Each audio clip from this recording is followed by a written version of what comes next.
I decided to make my own way as a soloist. So I left the gang, I left the orchestra, and I started to, expose, can we turn this 5-6 million pound business into something more successful, better reputation, better reach across the world, in terms of footprint. And I love that challenge.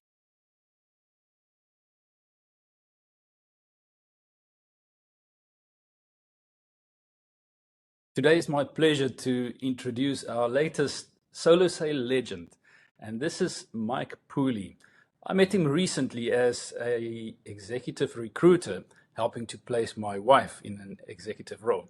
And we started talking, and I realized that actually here is a very, very interesting person with an interesting career from the boardrooms of the world, flying all over the world, to working as a solopreneur in his garden cottage.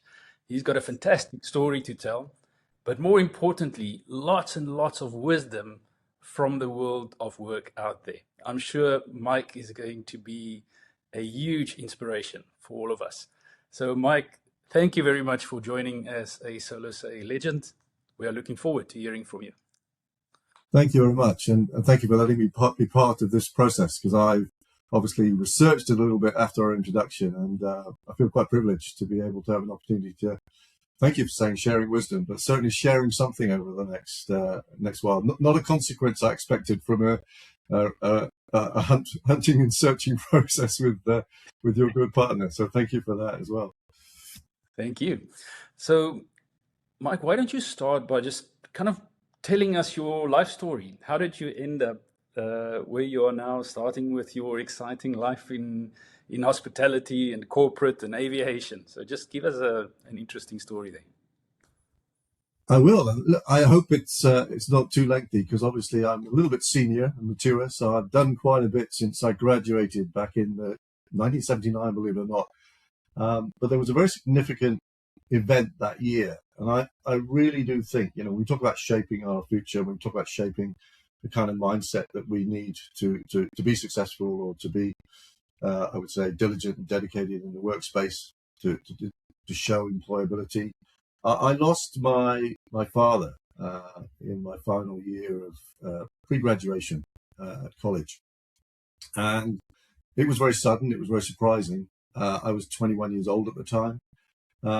What I didn't know, what unfolded over the next few weeks, really became the wake-up call, if you like, which triggered everything that I did from there on, because I discovered through a little bit of digging, but also people suddenly be treating me like an adult. I'd always been a student, or I'd always been a pupil. So this was a moment where I guess people thought, well, hang on a second, his father's not around anymore. This kid's growing up a little bit now, so he can take the bad news. So I found out that the house that I thought was our family home was actually not our family home. It was a trust property, which our extended family had provided for our purpose, because to my shock and horror, my father was actually a bankrupt. And as a result of that, I quickly realized that I wouldn't have an inheritance. I would have to make my own way. And fortunately, my father, from a very young age, had got me working in his business. He had got me to work with adults. He'd got me to work with customers through his kind of service and the way he performed his duties and work as a retail butcher and as a slaughterman and somebody who really knew the land. I got involved in hospitality quite early. So by the time I decided to go to hotel school at the age of 18, I'd already done the hard yards. I'd washed a lot of dishes. I'd cleared a lot of plates. I realized that something in a vocational space was going to suit me better than going to a university to read a degree in history. Or even though I enjoyed those subjects and I was quite okay at school, it became vocational. And, that point in time at the 21 years old, I realized, thank goodness, I know how to use my hands as well as my head, because for the remainder of my time at university, I was doing 3 jobs. I immediately, started to up my employment level so I could improve my own I was a cost center a little bit to get some money coming in. So I was doing a lot of bar work and so on. I then went into the hospitality industry, but I wouldn't say that I went in there in the sense that I didn't go to hotels. I started working in hospitals in the NHS here in the UK. And I spent 4 years in London hospitals just learning how to be an employee. I think that's, I was picking up information. I was starting to observe things. I was starting to listen very carefully. I had a lot that time of exposure to some of the workers who had entered into the UK that were now part of our workforce. Their language skills, their ability to manage some of the things outside of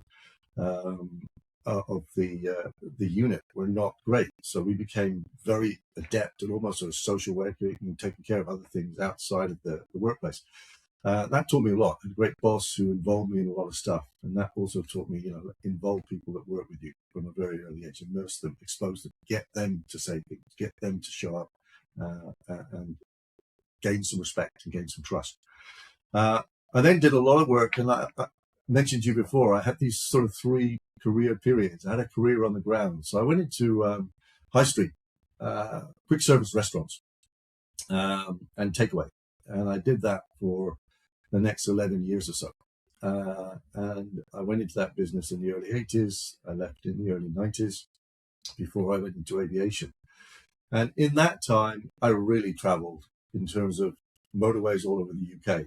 Got really proficient at product development, got really proficient at understanding manufacturing processes in food factories and beverage factories. Became, quite a well-known trade buyer. I was buying. I was, looking at supply chain, looking at logistics, but basically I was negotiating and trading, getting products that I wanted into my business for a restaurant chain of 120 restaurants, and then into a bakery chain of 1,200 shops. And I was happy. I just started a new job in the bakery chain. I'd been there a couple of years, and they got swallowed up by their biggest rival. 1,200 shops became 2,500 shops overnight. And my next move internally was to move to the northeast of England. And that was not something that a guy from Cornwall and the southwest and the beaches felt particularly enamored by, felt particularly keen to do. And certainly the same could be said of my wife. So we were deliberating about what we would do. And I got a phone call right out of the blue from somebody in Switzerland. Really no context, no content before that. But I was asked if I was interested in joining a startup. Not a startup business, but a business that was starting in the UK. And to cut a very long story short, my journey on the roads and the motorways of the UK transformed into a journey on the airways, which went on for the next 18 to 20 years when I literally traveled across the globe. If you name a major carrier or a major airline, probably done some work with them, probably sat in their office for a number of weeks or even months on extended projects. And I became a traveler. I became a global businessman. I became a diplomat. I was known in my Swiss company. I spent the first 15 months in the UK, but very quickly moved to Zurich and became an international head of or a group, if you would like to say, group position as a vice president. So I became well-traveled, well-versed in business etiquette around the world. Started to get used to direction and leadership and stewardship and negotiation within and without of the company. So my world then became very much a world of the airways. And then, as you alluded to a moment ago, I, for a number of reasons, primarily health and family reasons, I pulled away from corporate life. We're now talking 35 years into my career. I pulled away from corporate life and decided to make my own way as a soloist. So I left the gang, I left the orchestra, and I started to, expose myself, I guess, to what you might call one-night stands or mic stands or something, where you go and present yourself with no props and no great resource, just what you have in your head and your heart, which you take into a room, take into a meeting. And fortunately, people listened. And people came and asked me for support and asked me to help them. And I generated a whole new career, which is the one I'm in right now, trying to find purpose, not just for myself, but also to encourage others to find purpose. And both my businesses, Purpose Made Solutions, which I closed last year, and Purposeful, which is currently my little boutique business, which deals, as you say, in recruitment and coaching and so on. They became, my absolute commitment. Somebody, would say probably my hobby, in a sense, because I could have retired, but something I really value. And through that, I got the excellent opportunity then to work in academia. So I now work in 3 universities. I'm known as a pracademic by my academic colleagues because they give me the benefit of not necessarily having the same level of education, but certainly in the outside world, in terms of experiential learning, I'm able to really offer value in the classroom, the lecture theatre, and so on. So that's a little bit of how we got to where we are. Fantastic. What a story. A lot of our audience find themselves in a situation where they maybe ended a corporate career, where things were kind of easy in some way. At least you're fairly sure that at the end of the month you're going to get your salary and that there's some career path and progression and so on. And then they find themselves either willingly or unwillingly in a solopreneur, independent consultant role, having to make it work. For you in that transition, what was the biggest challenge that you had to overcome making that transition? There were a few. As I said, at the time of my decision to quit corporate life, one of the reasons was I needed to get to hospital and get fixed. I think it's a bad term to use, but it's a real term in terms of descriptive. I was a workaholic. I put myself about a bit. I was doing, sometimes 150 long-haul flights a year. I was not at home a lot.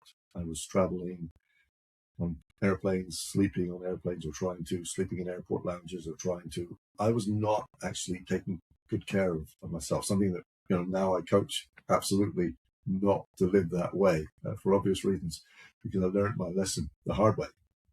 But, one of the things initially I said was to fix myself. So that became a priority for a couple of months. I did have an opportunity, and I did look closely at an opportunity to stay in the corporate world. But what I was doing while I was in this sort of position of making a decision, I was still in Singapore, and that was one decision, geography. Was I going to stay in Asia, which I was enjoying, or was a return to my base in the UK, which I still, I had a home here, I'm in it today, or was it going to come back? And in a really positive way, those decisions were made for me. I didn't have to make them myself, because once I had decided that I wanted to follow my own way, and I've been triggered because I've been working with a guy who ran an incubator in Singapore.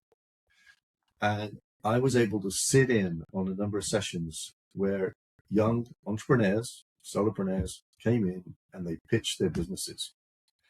And they were able to spend a certain amount of money over a certain number of weeks to really go to boot camp and really get immersed in their idea, have it picked apart, have it put back together again, have it turned into the most optimal, effective business plan that could be.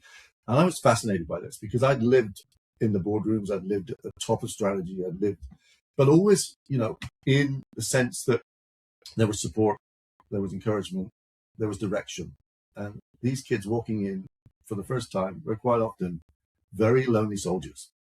And I got to not just listen to what they say, but just to watch them, watch their body language, see how they interacted with others in the room, see how they interacted with those who were advising them.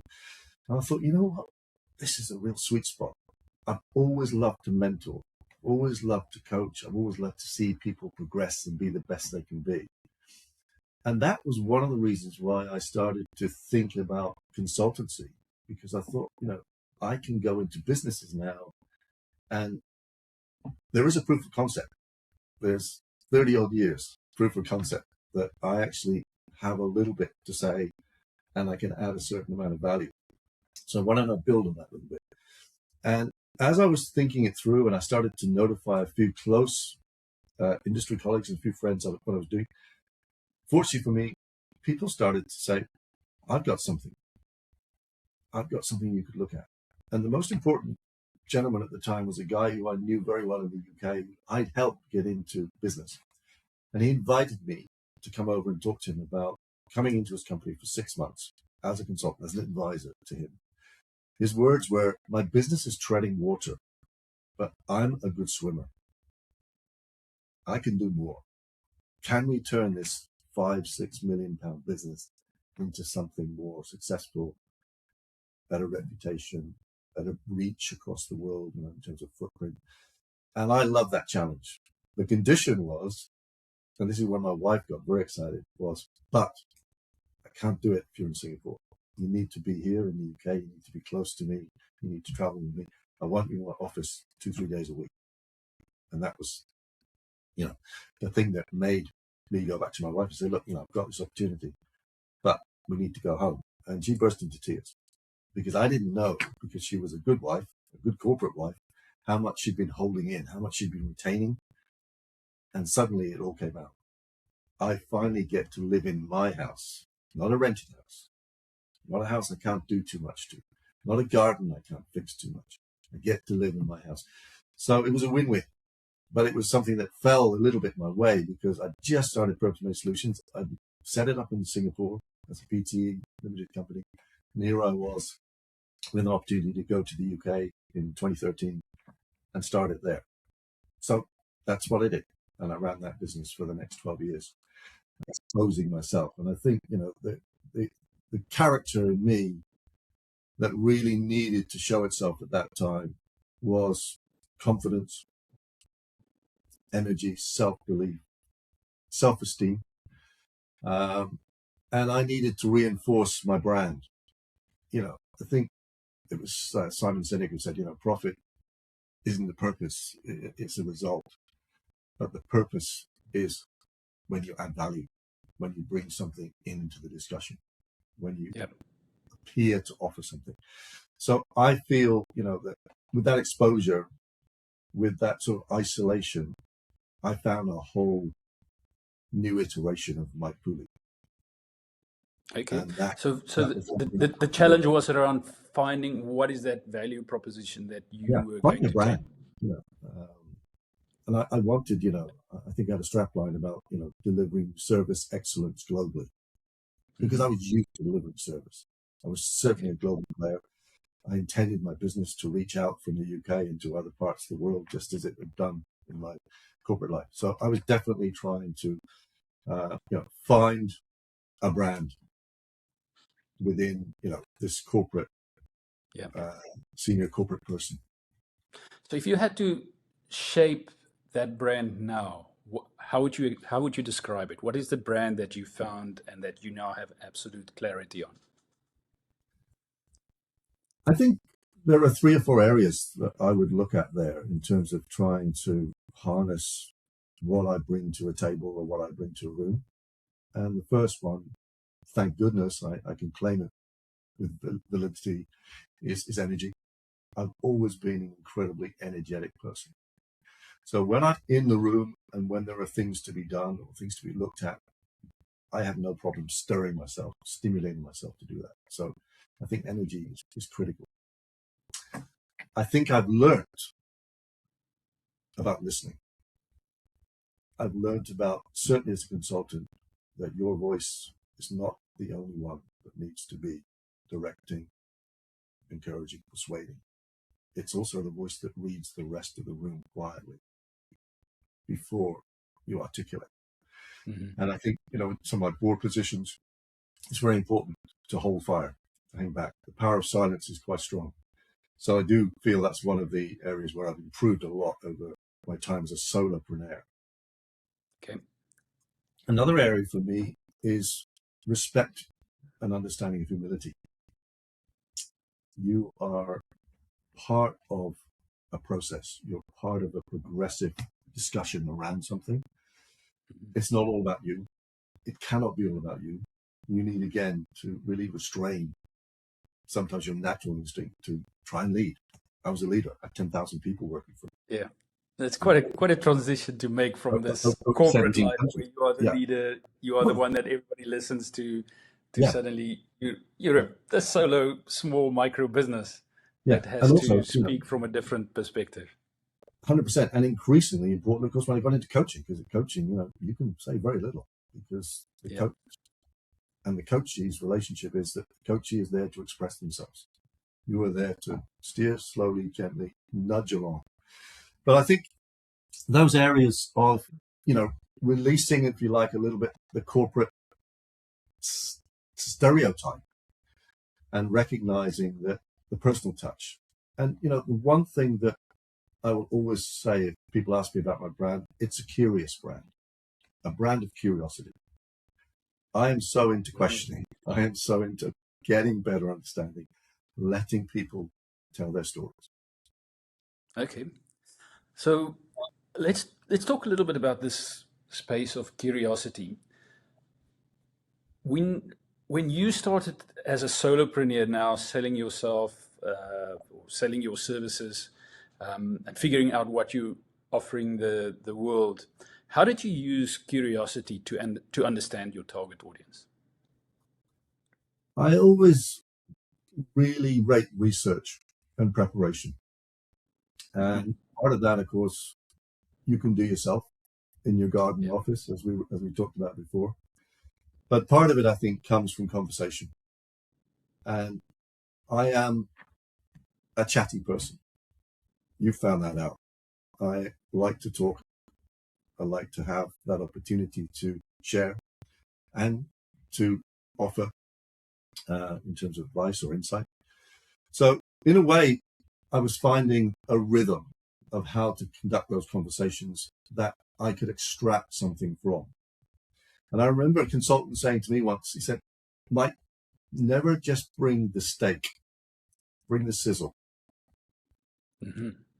bring the sizzle, add a little bit. What does it mean for you?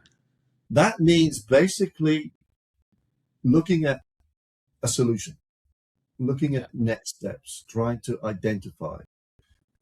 I think, you want to evoke opportunities when you come in the room and talk to somebody. If somebody says, we're not doing that, I would like to say, you're not doing it yet. Hmm. If somebody says, we've tried that, but I would say, why don't you change that to, but despite we haven't maybe expanded, extended, considered enough. So always try to get people not to stop talking, basically. Just encourage them to think a little bit more about why they've Hmm. rejected something, or why they've turned away from something, or why they haven't accepted a consultant support before now. So Yeah.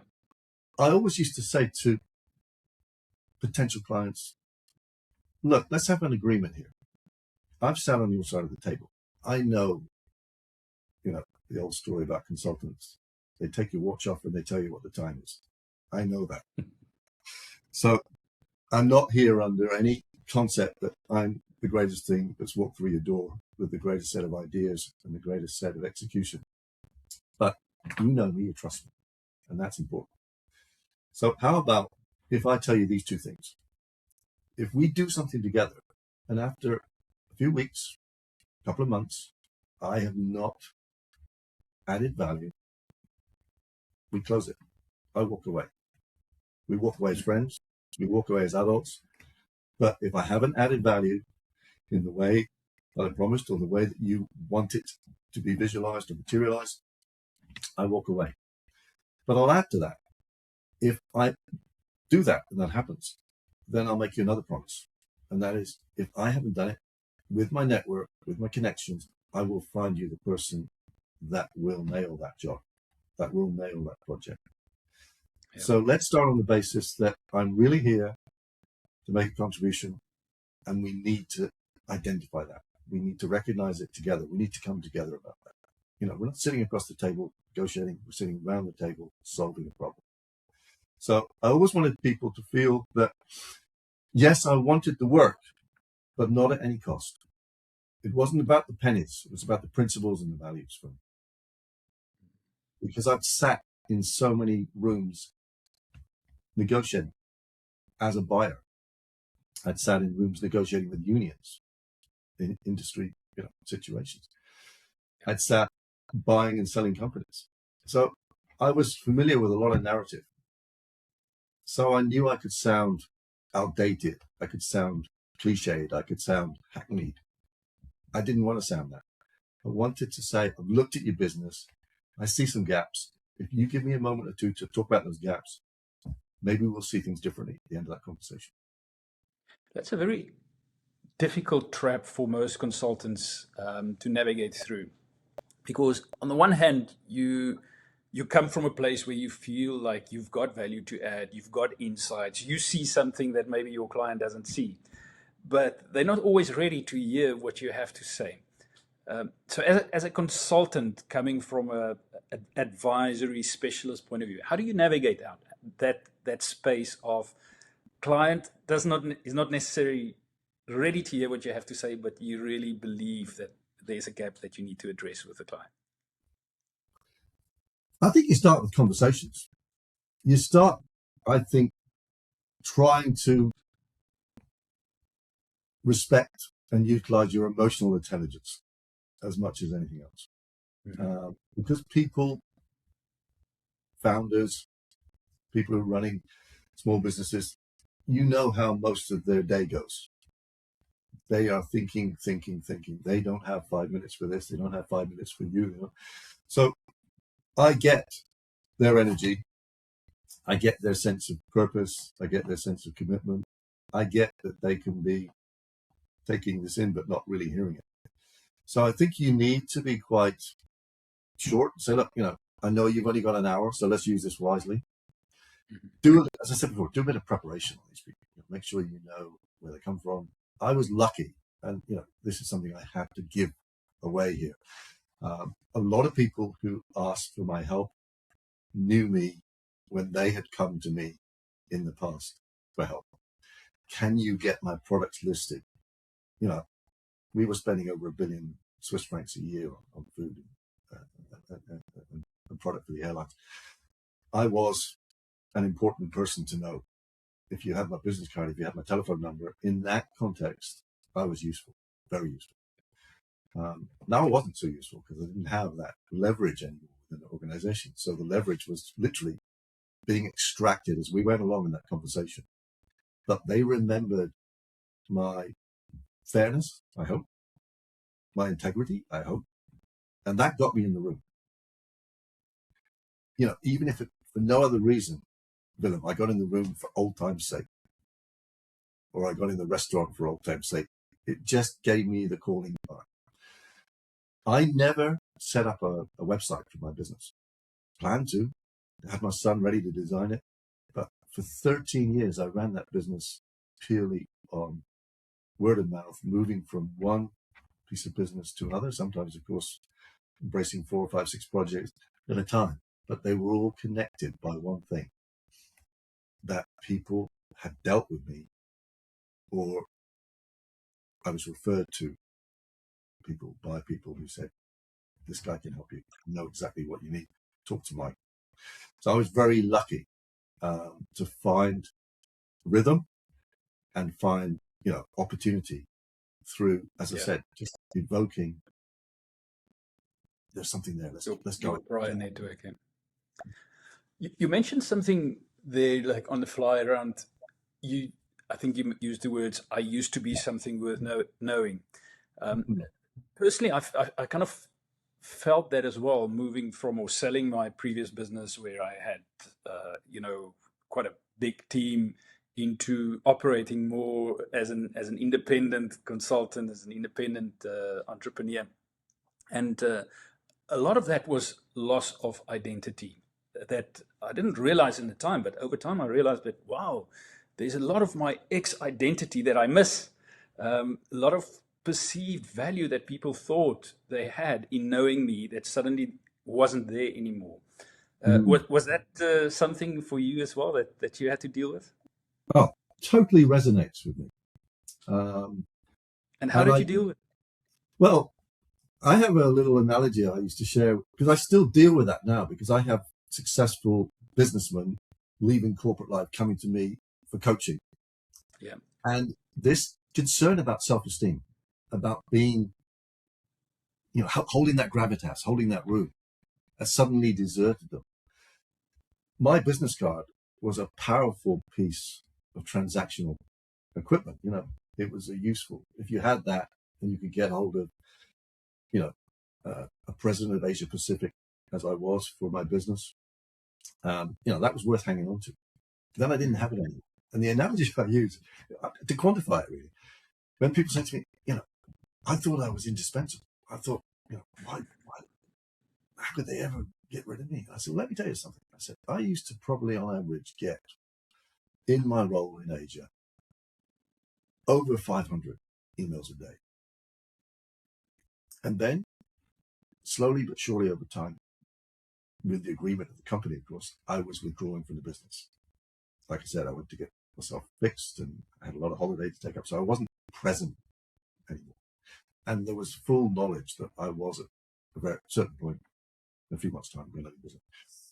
I said, my Outlook box went from 500 to 100 to 50 to 5.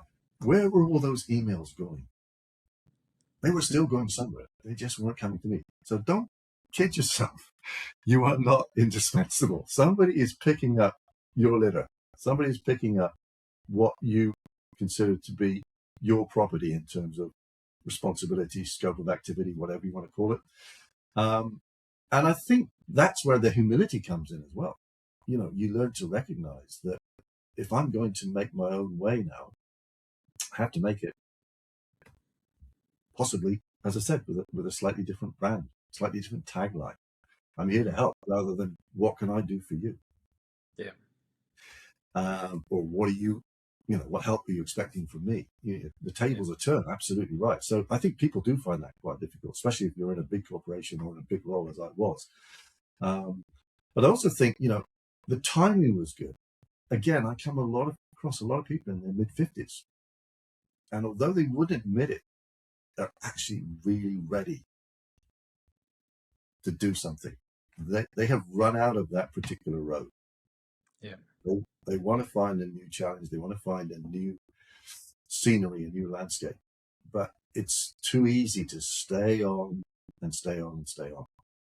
And that's partly exactly why I built Solosay, because I think that I found that there are so many people who are ready to make a transition, ready to do their own thing. And one of the big things that kind of hold them back is they're not sure if they know how to actually go out there and, start business, how to win clients, how to, run the operations of a business, whereas they are used to having had a very specific job and doing only that job and doing it very well, by the way. And now suddenly the thought of having to jump into a broader business role with even the level of work varies from, executive thinking and strategy to, going to fetch your own mail. And buy your own airline ticket. I mean, Yes. absolutely. It becomes, it becomes practical. I haven't written a CV, Mike, for I don't know how long. I haven't had a formal interview for so long. Yeah. How do I get found on LinkedIn? All of those questions, which you just don't have time to think about because you don't need to think about them, they become, they overwhelm you in terms of, because suddenly you've gone from, inspiration to desperation. You're suddenly like trying to hang on to an opportunity and cling on to your validity, cling on to what you're capable of, but you've got to prove yourself again. Yeah. There's another aspect of that transition which I'd like to explore a little bit with you, and that's about isolation. I mean, part of what comes with a executive level corporate job is that there's a lot of social cohesion. You work with a team, you are part of a team, you have a team reporting to you, there's social events happening all the time. And suddenly as a solopreneur, you find yourself spending a lot of time in your garden cottage looking at your screen. How did you navigate that transition? It was challenging, definitely challenging. I thrive on company, particularly in the workspace. I enjoyed being part of a team. I enjoyed being part of an executive group. I enjoyed traveling with the team, which often happened. So you're right. When you suddenly sit there, um, those four walls are like four mirrors. They they're very revealing about what's inside. I think Yeah. on the one hand, because I had got quite exhausted by corporate life, there was a sense of relief that I could set my agenda. I could decide when I was going to start my day, when I was going to finish my day. At least in the early days, before I started to get clients in who started to obviously shift my agenda for me. So I think one thing was time management. I think you've got to be busy. Um, I say to people when they are in a situation where they've left a job, don't think that the business of getting your next job is not work. You really need to work at getting your next job. That is something you need to get up in the morning with real purpose. Whether you're addressing LinkedIn, whether you're writing letters, whether you're researching companies, stay busy. Stay in the space that says, I'm in work mode. Don't relax too much. Don't be too complacent. Don't let it go, because it's quite hard then to pick it back up again when you need to. And if you're going for an interviews, you need that energy. Nobody wants to see that you're warming up. They want to see that you're already fully baked. Yeah. And I just tried to keep myself fully baked. Telephone call. I started to read a hell of a lot about the aviation business. I wasn't stupid. I stayed in my comfort zone. I stayed with businesses that were supplying airlines. I stayed with airlines. I stayed with airports. I stayed close to, for want of a better word, my community. I Yeah. think somebody would call it my tribe, because I could still obviously get conversations with people in that world. You speak their language. And I started to find myself commentating, which was really useful as a consultant, because people say, well, what do you know about the market over the next 3 years? Who are the main competitors in this space? What are the airlines doing? What's the scope in Asia? And I was reading and informing myself so that I could then pass that insight and that knowledge on again. So I really felt like I was at an intersection between an industry that I got out of corporately, but I wanted to stay alert and relevant to. And my way of doing that was just immersion, was just focus, not falling off. Where I then had my sort of real, I guess, epiphany was when COVID came along, and everybody like me who was employed to add value in the airline business was immediately redundant because airlines were not flying. The whole supply chain around airlines ceased to exist for an extended period of time. And Yeah. what did I do about that? I went into coaching, or at least I went into coaching school to learn to coach, to be educated again, so that I had something else to take my attention, take my focus, and keep me relevant. Okay. I want to move on a little bit to some more of the practical skills that we cover in our value creation skills framework. So I'm just going to ask you a few questions about some of the specific skills which I think is very relevant and which I've noticed you are quite good at. So please just share some of your practical tips and techniques with our users. And let's start with the the theme of shape or building your value proposition to your audience. First, I want you to speak a little bit about how did you decide who is the audience that you will sell to when you became a solopreneur? I think, as I said a moment ago, I was not playing it safe because I was in no position to play it safe. I had to take Yeah. risks in terms of what I was targeting, but I did have seeds that I could start to go and cultivate, and those seeds were, as I said, some of the the businesses that I really supported, some of the connections I've made over a period of time because I was a trusted buyer of their products, because I was interested in their business. I visited their factories. So I did tend to sort of target an audience that was at least already halfway in the room, in terms of familiarity. And my idea was, if I can get into their room, the chances are I can get into their neighbors or some other part of their network. It was all about building. I thought, look, I've got transferable skills. That's, I think, pretty clear to these people. I have enough confidence in myself.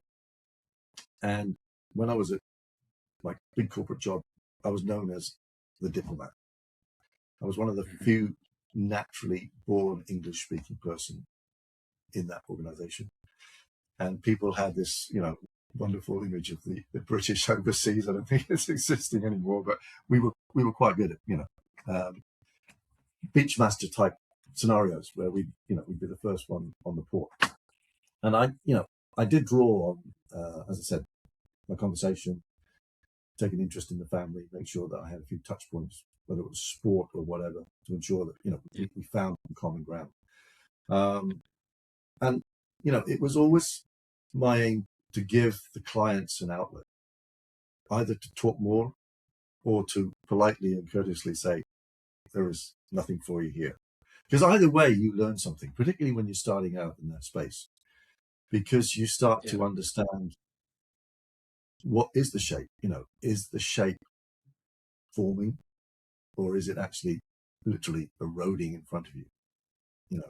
Are you asking the questions that encourage more conversation, or are you losing the audience? So every day I had a goal, and that was to talk to somebody.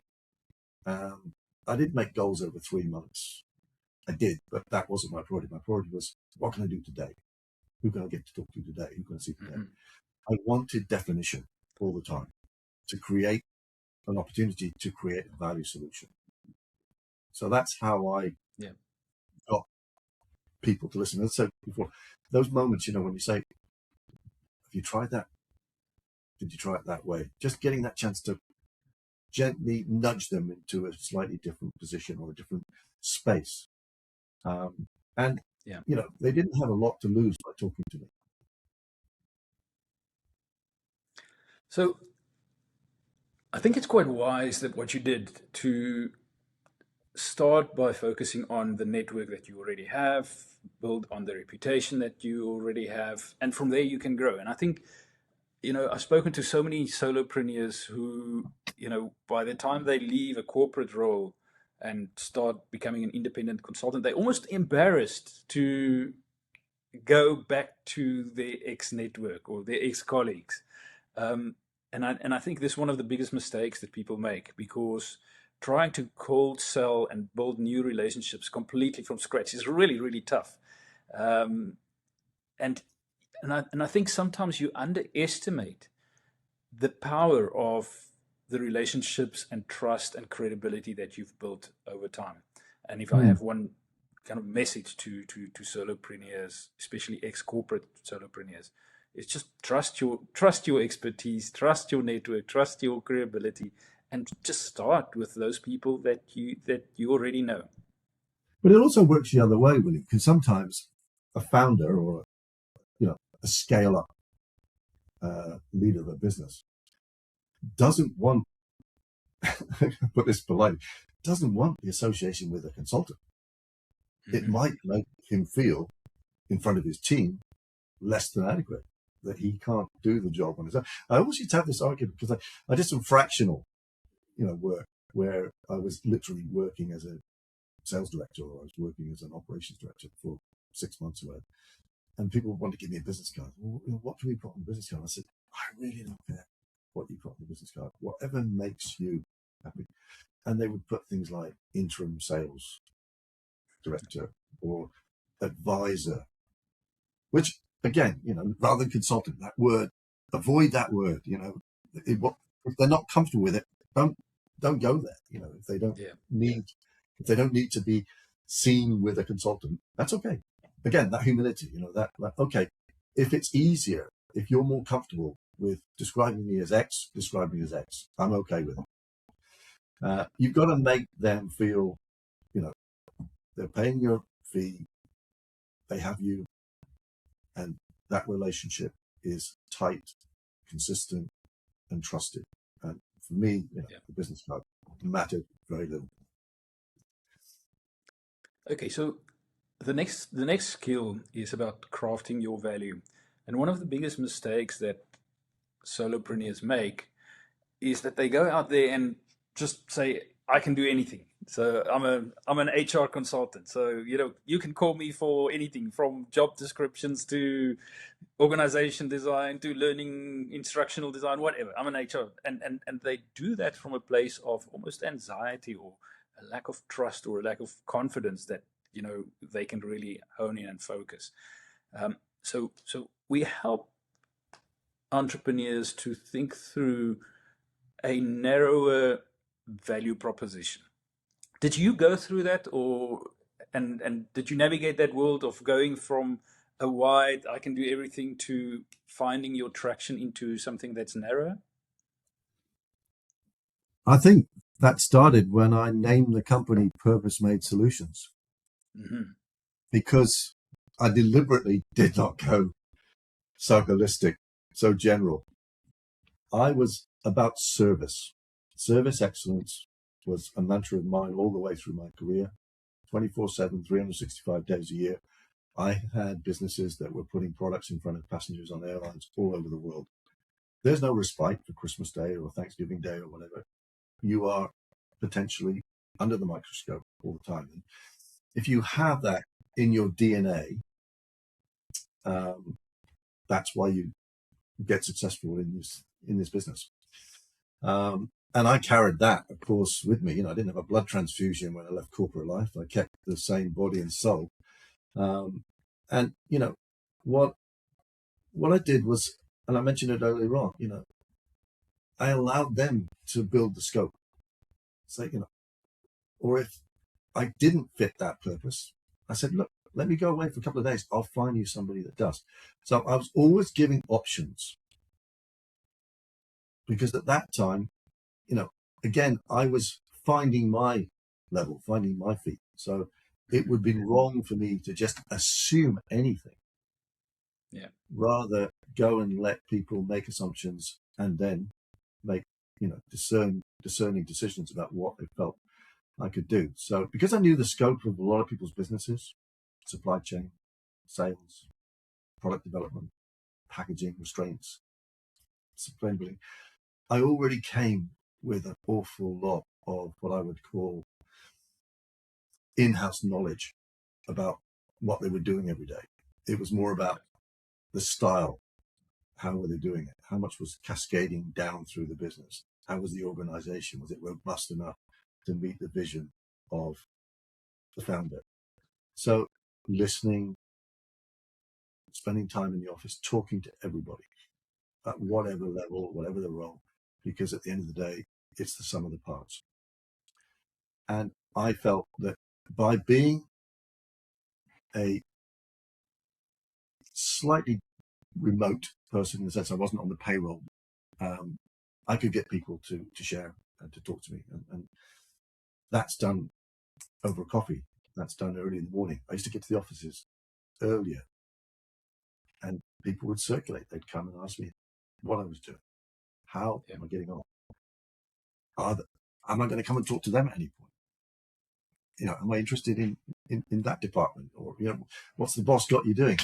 This is where you make your brand effective.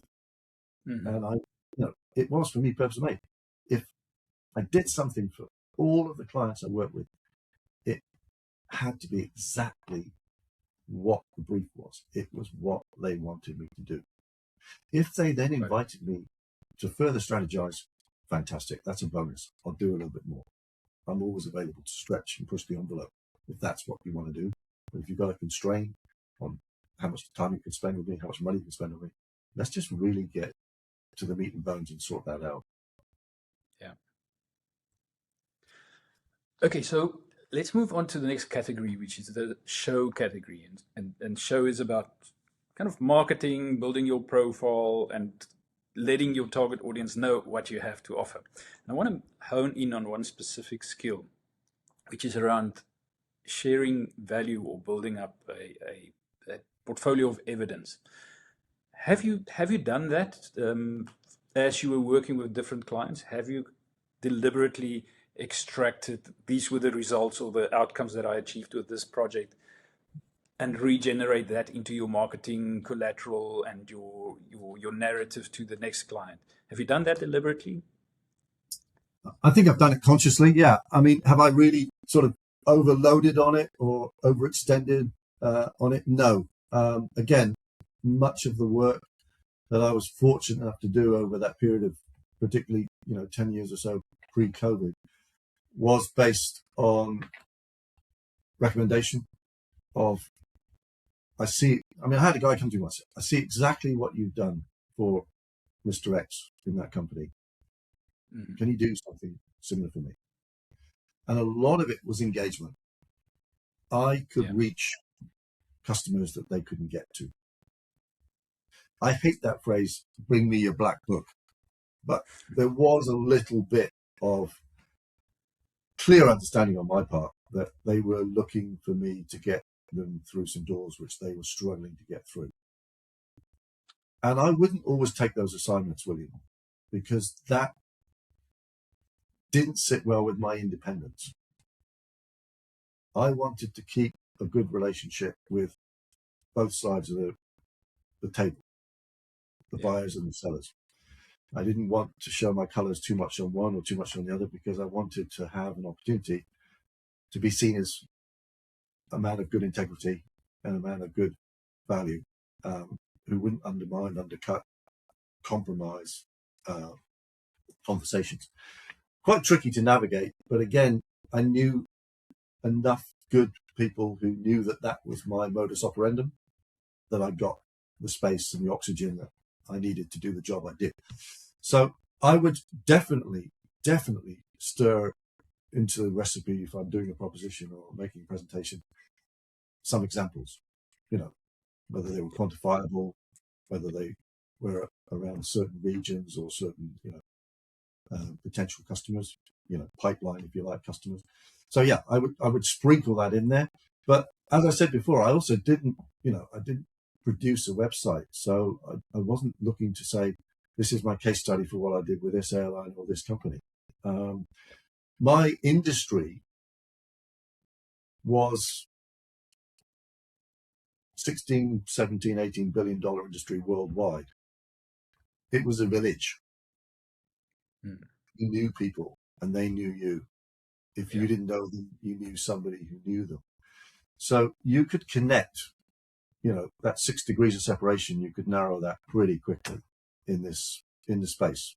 If you held your own, if you were present, I did, LinkedIn post much less when I was a consultant than I've done in my last couple of years as a coach and a pracademic. Because it's not about me. It's about what students are doing and what others are doing. So I think, again, I hope I come across as being genuinely humble, but I wasn't blowing my own trumpet. And maybe it's because, fortunately, every day I had a job to do with one client or another.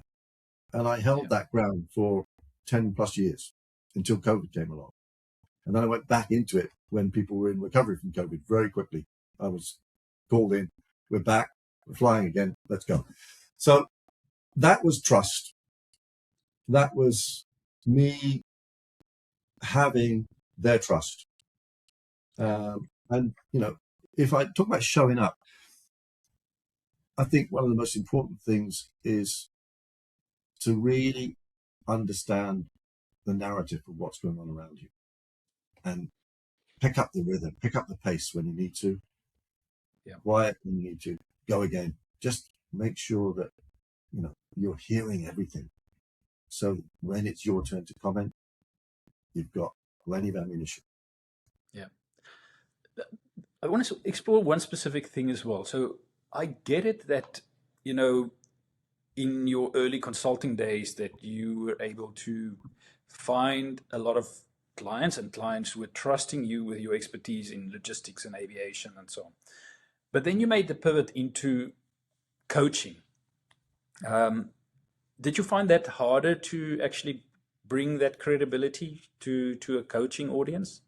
I'm assuming you still offered coaching to the same audience and the same industry, or did you go completely to a different audience in a different industry? No, and also let me say, to be fair, to square the circle, not Yeah, every client that Purpose-Made Solutions had was an aviation client. I did also work with some retail got um, it. companies, and also there was a crossover. There were retail companies who had great products, but they wanted to get them into the aviation space, so they wanted Mhm. to use me to try and, as I say, open those doors. So I worked with some brands that you would see in the supermarket, for example, before you would see them anywhere else. So there was a little bit more depth and breadth to my scope of activities. Yeah. To your point, no, I don't target that group. Um, I guess to start with, there were a couple of companies that asked me to do some organizational development, which turned into some mentoring, which turned into some coaching in-house. So yeah, it was in the space, let's say, that I was familiar with. But of course, when you're coaching the person. Yes, you understand the business, but if that line between mentoring, which is quite directive and telling you could do this and that, and coaching, which is saying, what are you doing? What do you want to do? How are you going to do it? So you're pulling back on the directives and Yeah. asking them to start taking charge themselves.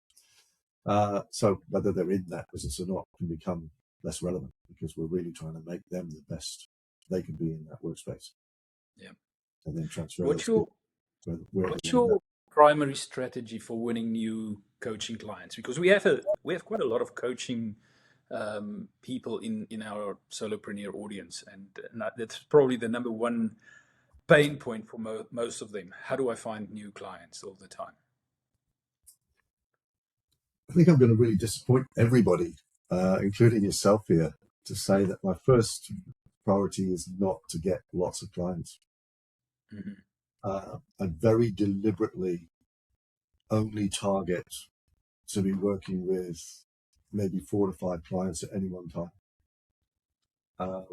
because the way I work is I give a lot of my time pro bono to universities, where I will do anything that a visiting industrial fellow needs to do, which is a lot of interaction, interface between industry and students and academics and so on. So that's really precious to me. Um, that is my passion project, if you like, that I want to work on, and I will continue to work on. Then there's my recruitment work, which you're familiar with. And then there's my coaching.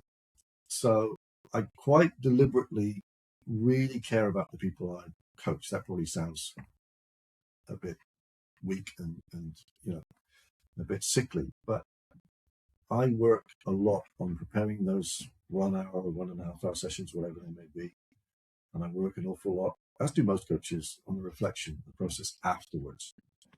And where I am in life, 68, 69 years old, big corporate career behind me, a lovely 10, 12-year consultancy career behind me. I don't want to be working all the time. So the work I do, I want it to be quality. I want it to be really fulfilling. And I want it, above all, as the name suggests, to be purposeful. And I don't want to lose those clients because there are too many of them. And I don't want to lose their individual stories or their individual focus because I've got too many focus. Clint Eastwood said, a man needs to know his limitations. I'll stand by that right now. And I what are your limitations that you? My limitations are how I use my time. Yeah. I was the most awful time manager for so many years. So many years. I had no interest in the clock whatsoever.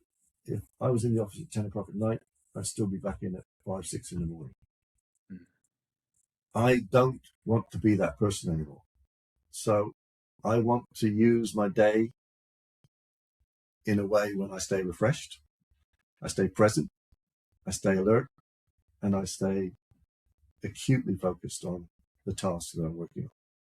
Yeah. As I say, whether it's a university lecture I'm giving, or it's a coaching process, or a mandate that I'm working on for a client, I divide my time. Um, I know it sounds maybe dull and not providing you with a lot of content here, but On if the I contrary, have I think it's very relatable. if I have a coaching book of business which starts to get to 5 or 6, I'll only do that if I know that one of those clients is at the next month or 2 months is moving on. You know, we've run our course and we've decided, you know, that after a year or whatever, we're not continuing or even shorter period. And I think that that means that I really know my subjects well. They have 100% of my attention. They know I'm going to be ready the next time we meet. They know that I'm giving them ample hints and tips for reflection. We're assessing as we go along. Is this the right type of coaching? You know, I have a little system called Is It Working? And I send them a little form and we understand, do I need to change something? So I'm really very personal and personalized because, again, with Personal Solutions, that's how I wanted to be. I wanted bespoke. I wanted tailored. I didn't want mass production. I want to jump back quickly to what you just said around what your my words, if I said my own words, kind of what your personal ambition is right here. Somebody asked me a few weeks ago, actually, what's the difference between a solopreneur and an entrepreneur? And there's the obvious technical difference in that most entrepreneurs build ventures with teams and products and everything, and most solopreneurs are basically building something around themselves. So they don't have other shareholders, they don't have a team of employees and so on. So they basically do everything themselves. Yeah. I mean, they can still have a network of suppliers and specialists to help them with different things, but essentially they're very independent. So that's the technical part. But one of the other things that came out in the conversation was a lot of solopreneurs actually choose solopreneurs from a lifestyle perspective. They don't want to grow into a venture. There are those that do want to grow as well, start out as a solopreneur and then build a venture. But most of the solopreneurs that I've been speaking to, and that's part of our community, choose this life. And partly why they choose this life is because they are willing to make those sacrifices and say, hey, I'd rather earn less money and have less of a vanity venture, but have all my freedom, have flexibility, have more peace of mind, less stress, etc. So those are very legitimate reasons to be a solopreneur, and I think it is relatable back to what you said earlier. We don't have to build this aggressive sales engines that just churn out new clients all the time. We don't. And again, you know, as I said, I am very fortunate.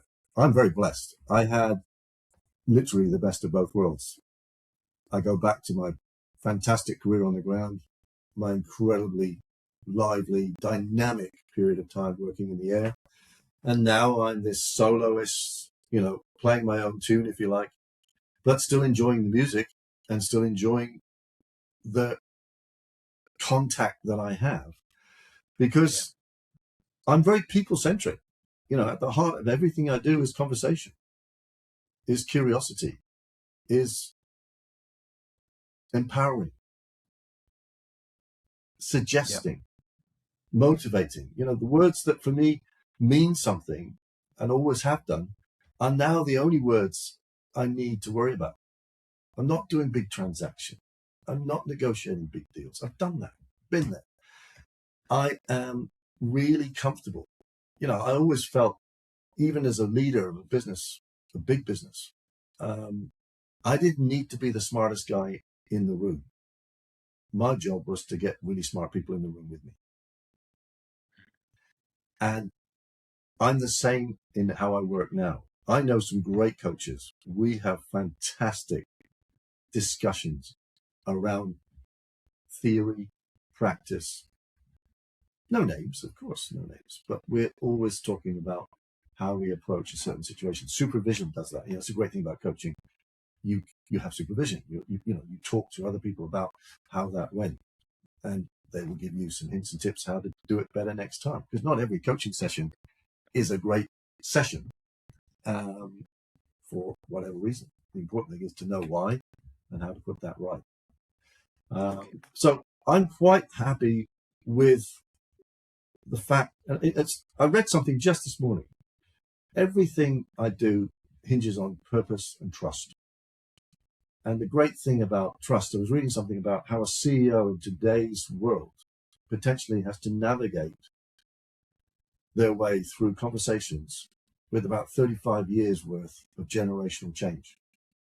So they could be talking to traditional baby boomers in one area, and then they're talking to absolutely, the Gen Alphas, the next workforce coming in. Can you have the same conversation with those two groups of people? No, but they're going to be in your organization. How do you, that's what interests me is, how do you get the right, and students give me that wonderful, they feed my appetite of what's coming next in the workspace. And I just dive into that. And that's enough for me. I'm getting very well satisfied. And, as I said earlier on, profit isn't a purpose for me. It's being able to share and enjoy values. I would love to share, I would love you to share one anecdote or one aha moment from your work with students in terms of what is to come. What's the future of the work based on what you see students bring? Students are amazing on the one hand, and they're really frustrating on the other hand, because, as I say, they don't want the same things. The hardest thing to do for me with the one thing that I always ask students to do is to find a voice. Just let's have a conversation. And I love the fact that students still actually approach that with some trepidation.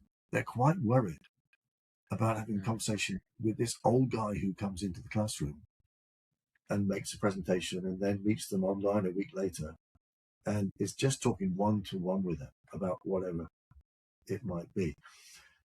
One of the areas that makes me chuckle is I think they overthink so much.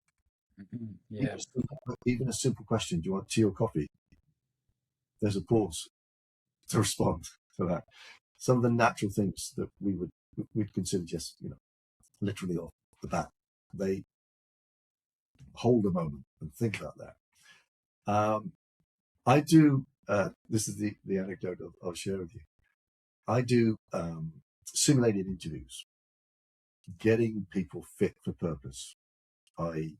employable, ready to go to work when they've graduated and leaving the university, leaving the safety, as I call it, the sanitized environment of the library or the classroom and get into the big wide world.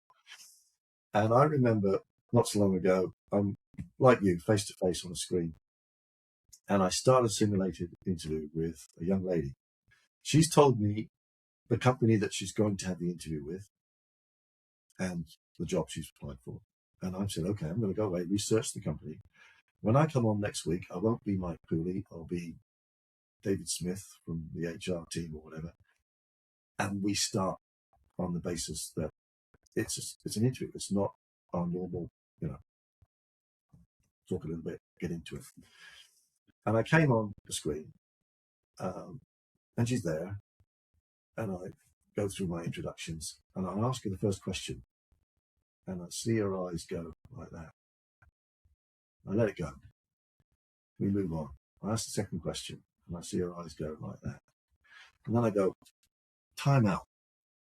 I said, have you got some posters or some writing on the wall behind the screen? And she goes, yes. Mm-hmm. And I said, okay, because I can see you moving around. I don't want to see that. And I said, if I put you in an interview room, you'll be very lucky if you have a cup of coffee or a glass of water in front of you. You will not have these props. You have to be able to talk. You have to be able to show up, show your energy, show your knowledge, show your enthusiasm, show your curiosity. You can't rely on that. So let's get everything off the wall. 5 minutes time, we're coming back on and we're going to do it again. And that's where they are with their nervousness and anxiety. They want to be so prepared, but they can't prepare. And you catch them out very quickly. Just an anecdote. Excellent. Thank you. Okay, so to wrap up today, have you got any specific quotation or motivational phrase or philosophy that anchors you that you would like to share with our audience? I'll continue the link since you mentioned anchor. One of my favorites, and I use it actually. I put it on the bottom of my invoices when I send them out. Actually, this particular quote, and it's by a Brazilian writer called Pablo Coelho. I hope I've got his name right. A boat is safe in the harbour, but that is not the purpose of a boat. Correct. And what I want to understand or get behind that is that we need to be able to sail the boat through different waters. We need to be able to set the sail. We need to be able to understand navigation. We can be as static as we want to be, but we go nowhere. Yeah. And, that for me is all about the purpose that I like to generate. And the other thing is humility. And one of my favorite quotes there came from Ronald Reagan. He said, I am not, and I use that annoyingly, I'm not the smartest person in the room, but I sure as hell know where to find the smartest colleagues.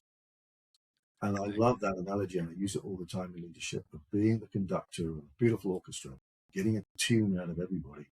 But I can't play the violin as well as my violinist. I can't play the piano as well as my pianist. Get experts and use them to take you further and faster. Fantastic.